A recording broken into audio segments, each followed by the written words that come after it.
L'idée que le Tibet, il est préférable qu'il soit sous domination chinoise que tibétain autonome et indépendant.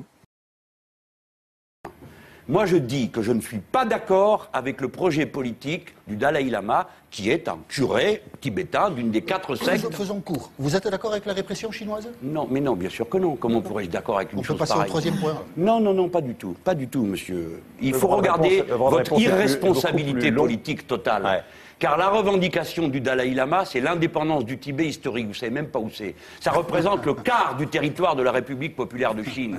Ça représente, et il va en expulser ce qu'il appelle les colons, 100 millions de personnes.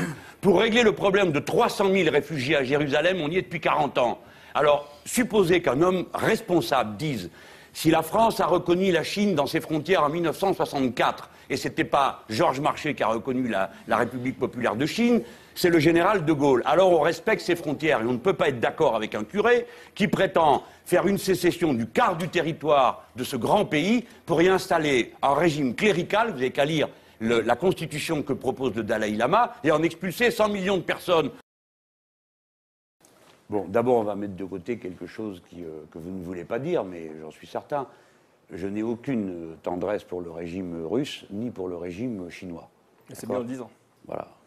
Oui, mais je pourrais faire la liste. Je n'ai aucune tendresse pour le régime de la Corée du Nord, je n'ai aucune tendresse pour le régime de la Birmanie, je n'ai aucune... On fait le tour du monde. Non. D'accord? Oui, mais il y a quelque chose qui souvent est un peu On parle de grande puissance, Jean-Luc Mélenchon, vous avez compris. Il y a peut-être, mais il n'y a pas de petit peuple. Donc, souvent, j'ai été interpellé assez grossièrement sur la Chine. Hein. Vous êtes un ami de la Chine. Bon, j'ai entendu toutes sortes de choses. Et justement, c'est pas ce que j'ai choisi. J'ai bien compris. Mais, pardon, comme on nous écoute, j'en profite pour régler des